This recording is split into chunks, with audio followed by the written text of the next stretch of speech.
Hey kids, what's up? We're carrying on with this series that is not a speed run. This is not a speed run. This is just the tribute. And we're going to do a 15 plus 10 game against somebody random. If the internet works. Okay, I'm uploading my previous video, which you should not watch. I mean, it is a Hold My Beer special. It really is. Okay. So I'm going to play stuff I don't normally play. And what we're just doing, so we're rated in the 500s right now. We're looking for the mistakes. So if you're rated 500, what should you be looking out for? What should you be fixing? Okay. Now, this is the Mykonos defense. This is very unusual. So Black's brought out their Queen's Knight. So they're attacking this pawn, but the pawn is not undefended. It's defended by the Queen. Therefore, we should just proceed and grab the whole center. If your opponent allows you to grab the center, then you should do it. Okay. Now, another chess principle. This comes up a lot in lessons. If your opponent places a piece in the path of a central pawn, the general rule is advance the pawn and do this. Now, this is actually a position I know. So just a little geeky bit here. This is actually a Danish gambit declined, or a center game declined. And I think actually the move here, I think it's to take the pawn. And if knight takes, you offer the knight, then you capture here. Very odd one, but that's only for the Danish nerds out there. Okay, so now we've won a tempo, which means we've won time, which means that we now have time to do something that our opponent doesn't. Because they've had to move the knight. Now we could kick the knight again. And remember that knight can't come here, and he can't come here, and he can't come here, and he can't come here. So this would be another tempo winning move. To push the pawn to a3, drive the knight actually all the way back to there.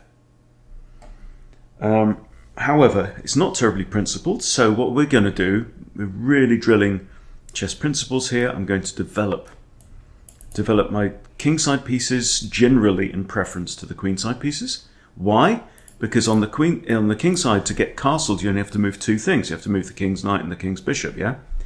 If you want to castle long, which is also great, you have to move queen's knight, queen's bishop, and the queen herself. So we are attacking this pawn. We've developed a piece again. So with tempo. So now the issue is Black now has a pawn under attack. So Black needs to do something about that. Right? What they would normally do is have their knight here. But that's not workable now because we've advanced our d pawn all the way to d5. So I'd imagine that the correct move will be pawn to d6. Putting Black at a bit of a space disadvantage, it has to be said. So what do we mean by space? It means that I've got these like squares behind my pawns where I can put my stuff.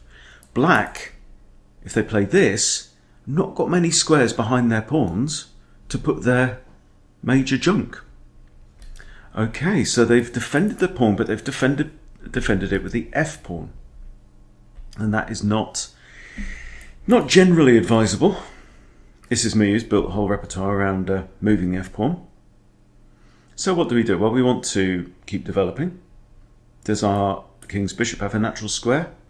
Well, this doesn't look very good because it's just joining the pawn chain, making it a tall pawn. The knight could take it, but that's not a biggie. I could develop this knight very easily. This bishop might go to e2, but the general rule with bishops is wait until it's got a good square to go to. Hold your horses, so to speak, but obviously not the horses. So now we've got two pieces out on the board. We've got nice control of the centre with our pawns. Black has a wayward knight out there that could get kicked at any point. And if they go here, we could in fact just trade off that bishop in one move. So that bishop has one line in the whole play. But if we do this and the knight comes here, you visualize what happens. We take there. This pawn is the only piece that can recapture, right? And that is not very good. They're going to have 2 pawns like this, right? And if they've got 2 pawns like that, it's not great because, for one thing, neither pawn can be defended by another pawn. Therefore, they are going to have to spend the rest of the game being defended by pieces or not defended at all. Another problem is that their progress up the board becomes very slow because one has to move, then the other moves, then one moves, then the other moves, you see, like that. Not very good. But we are sticking to principles. Okay, black has just done exactly what I talked about. They've developed their bishop and joined the pawn wall. Now, what are the downsides of this move? Well, it's blocking the d-pawn. And what's wrong with that? Well, it's blocking the bishop. Now, the bishops do have 2 routes out into the board. They can go left or right, okay? As long as one of these pawns moves or one of these pawns moves on the queen side. Now, the problem with the fianchettoing the bishop here is it's staring right into my pawn chain. So, what do we want to do? Well, we want to keep developing, so we've got a couple of bishops to come out. My dark squared bishop can't go to any of those squares. My light squared bishop, I think like we said, e2. I'm not committing anything, I'm just preparing to castle. So my bishop might head off this way, right? Or I just need to move one horse. Or it might head off this way, that's fine. Opponent has moved the f-pawn again. Also less than advisable. Okay. So now my bishop, my dark squared bishop, has a decent looking place to go. It can come to g5 attacking the queen. Now, they might move their bishop back, which is fine. Queen's not going to take my bishop, so they might block with the bishop. Okay. Now I could just trade off, but I probably won't. I would probably defend the bishop a second time. It's defended once by the knight. If I put my queen on d2, okay, so there we go. So they've blocked with their knight. Now what that's effectively done is, coffee in the morning. It makes me very dopey in the evening. They've pinned the knight now. Because when you block an attack with a lower value piece, you're pinning the piece. So I'm attacking this. Is it defended? Yes. I can't see a really good reason not to castle. However, is this a tactical opportunity, right? You should always proceed with the default, which in this case, depending on the phase of the game, we're in the opening phase of the game, so we should proceed with development, and that means castling. Get the queen off the back rank, connect the rooks, that kind of thing. Unless there is a jolly good reason not to. And here there is a free pawn that is actually undefended. But let's stick to it. Let's stick to what we're doing. Let's just castle. All right, we're not out to beat our opponent as quickly as possible. We just want to show how good principles leads to good positions and good results.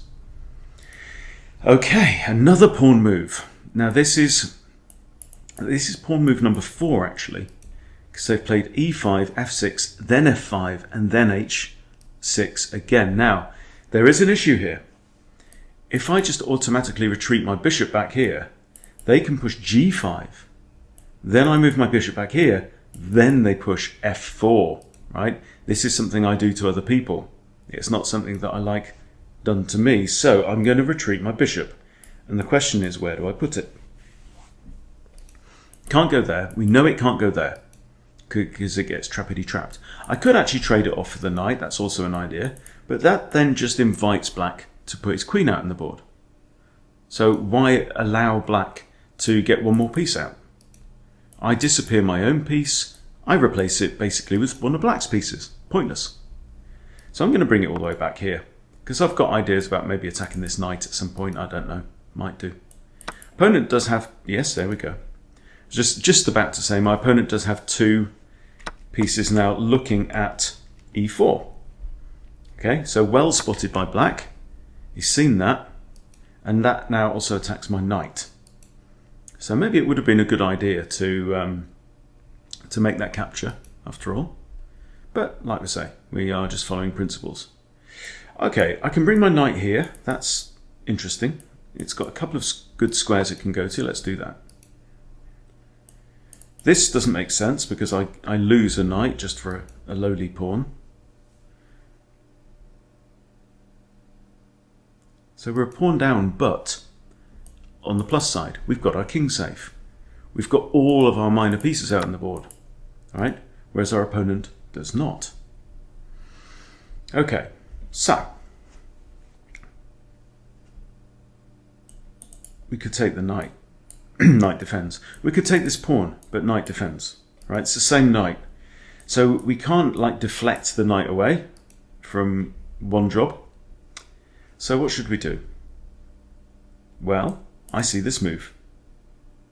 Is there anything wrong with that move? We're attacking a rook. The rook will have to move, and that means then the black can't castle short side.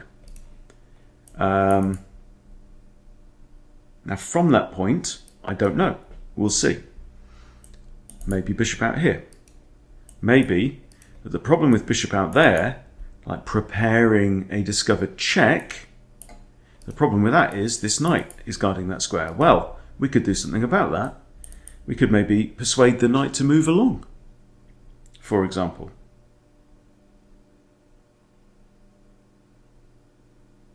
By capturing the knight on d5. Knight takes back. We stick our bishop here. I mean, that could have been an idea before, but I didn't see it. So knight takes knight, knight takes knight here, and then the pawn can't actually block. That is a thought.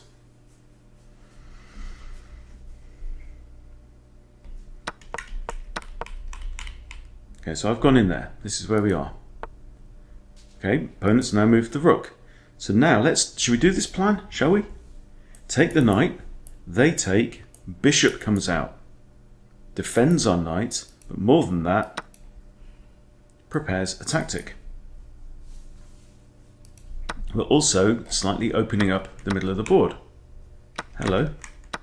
Okay, so yeah, so they've recaptured. Now, there's also this idea, I notice. Right, I'm not calculating any of this stuff, I'm just kind of playing by instinct. So I'm going to play this move. We could find ourselves with something like, well no, the queen can't come there because of the bishop, and she can't come there because of the knight. She can't, could she come there? Then maybe I'll just take the pawn with a discovered check. Something like that. So I'm not overthinking this. Now, the knight on d5 here, I notice is undefended. That's always a good idea to pay attention to these things. Okay, so the knight comes back again. Look again, this bishop not developed. This rook not developed yet. I mean, I also have a not developed rook. Now, whatever this knight does, should this knight move anywhere, it's going to come with a discovered check. So that means I can have this pawn for free. I give check here, and now black has to get out of check. Now what can he do? Right, he can block with the knight, but that doesn't work. So I take the knight, then I'm attacking the king again and the rook. So what he's going to have to do, let's take this pawn, he's going to have to move the king. And then he can't castle queenside either. And this isn't working out too great now.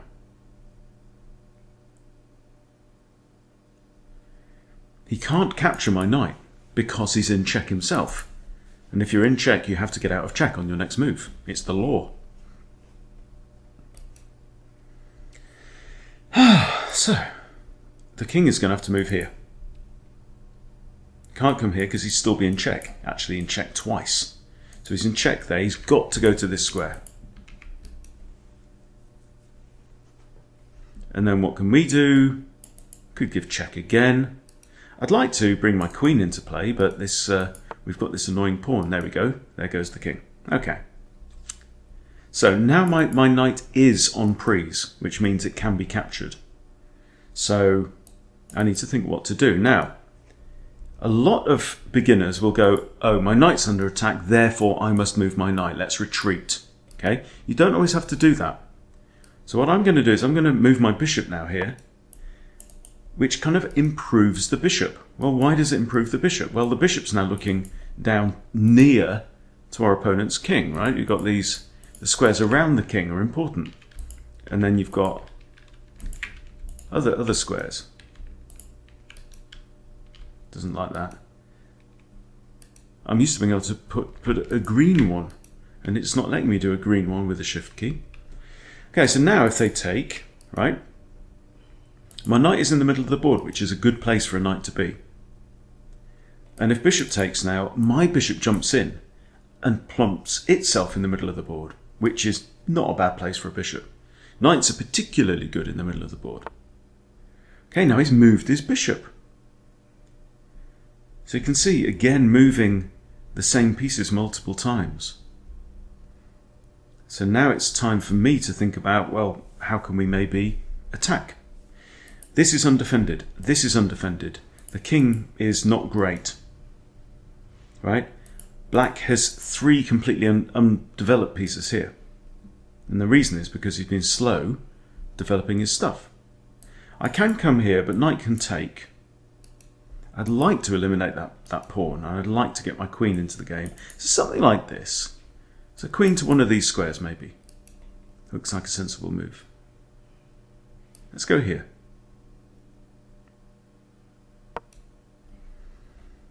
So I've got maybe ideas. Come in with check if the knight takes, queen takes, and then I'm threatening to checkmate on f7. A very fashionable place to checkmate your opponent. Also, my queen is looking down at g7, as is my bishop. But wait a minute, you're saying no, that knight's in the way of g7. It is, but it doesn't have to be. If I were to move this knight anywhere out of the way, right, but apart from here, then my queen is threatening to come in. Well, it's not actually, because the rook defends the that square. It's a very good point. It's a very good point. So black has just attacked my knight. Oh, and my queen, all at the same time. That was a very good move. So this is a double attack. It's a discovered attack, and the piece that's moved to deliver the discovered attack is also attacking a piece. Now, you might then think, as a beginner, oh no, I've got 2 pieces attacked. How can I possibly get out of this? Well, there sometimes are ways of getting out of it. Right? One, for example, to move the knight with check. And that means my opponent, again, hasn't got time to capture the queen. Right? So what's he going to do? Well, maybe he's going to take with the knight, in which case, queen recaptures. And I've traded off my knight, and I haven't lost any materials. Another option, queen here with check. Right? Can't go there, can't go there, because both those squares are covered. But I could put my queen here with check. Then what does my opponent do? Because he can't take my knight. Right? But I like this move. I think we go for this move. Nice check with the knight. Forking the other knight. Now he might just move out the way, but then again we've got other ideas. Say he comes here. I take the knight again with check. So, see, I'm trying not to blow my opponents off the board here.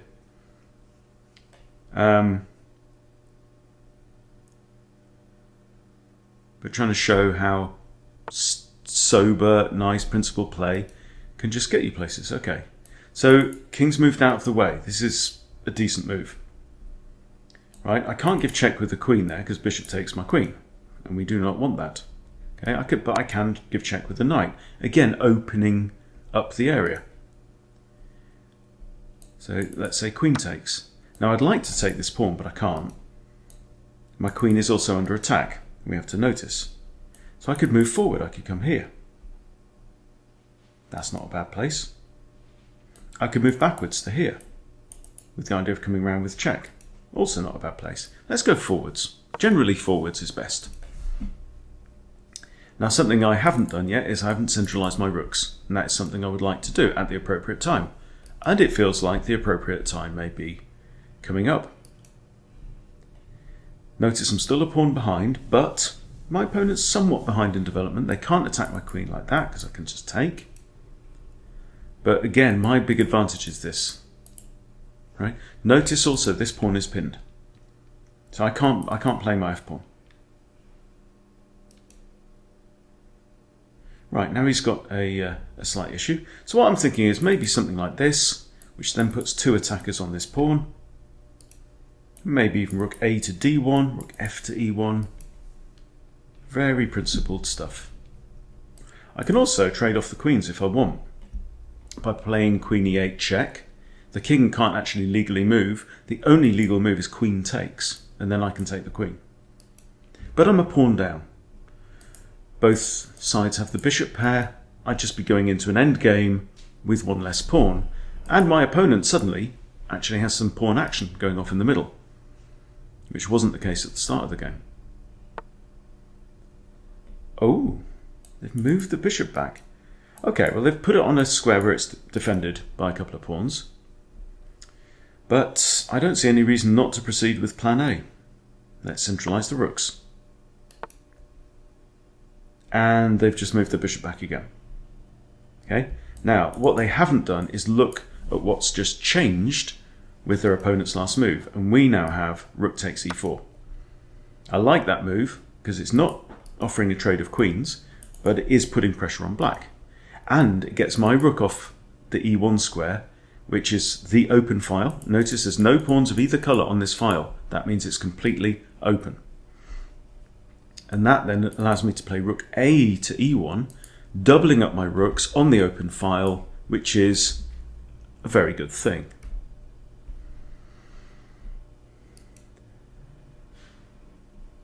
Still got my bishop looking at this. Okay. And that, I think, is curtains. Yes, well, on one hand they've blundered the queen, right?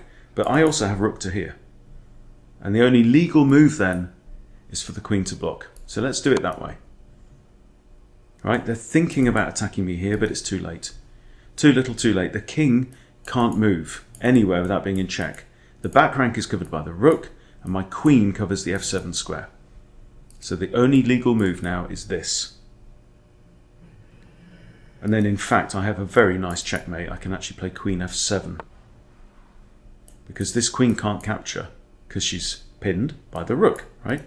So if I play queen here, queen takes, be in check, doesn't work. So I can come in here like that, and the only legal move to get out of check now is king to h8, then either piece captures here, and that should be checkmate. Beautiful. Very good game. Let's have a quick look at the review. Now I'm on a free account, so what's our accuracy? We shall see. 67.3. Okay, not bad at all. Okay, but like we say, we're trying to play with principles. What's this? Ah. But I lost my entire advantage there by trading off. The best move here was just to grab a free pawn. Okay, there you go. That's stockfish for you. But, you know, we went on to win. This is the point. You're not going to have a perfect game. My job here is not to try and play all the best possible moves or to find the best possible moves. My job with this series is to find the most principled moves that help beginners under 1,000 to play in a very solid way and to work their way into good positions. I think we've just done that with this game. Hope you enjoyed it. Hope you picked up a few things. Thank you for watching. See you soon.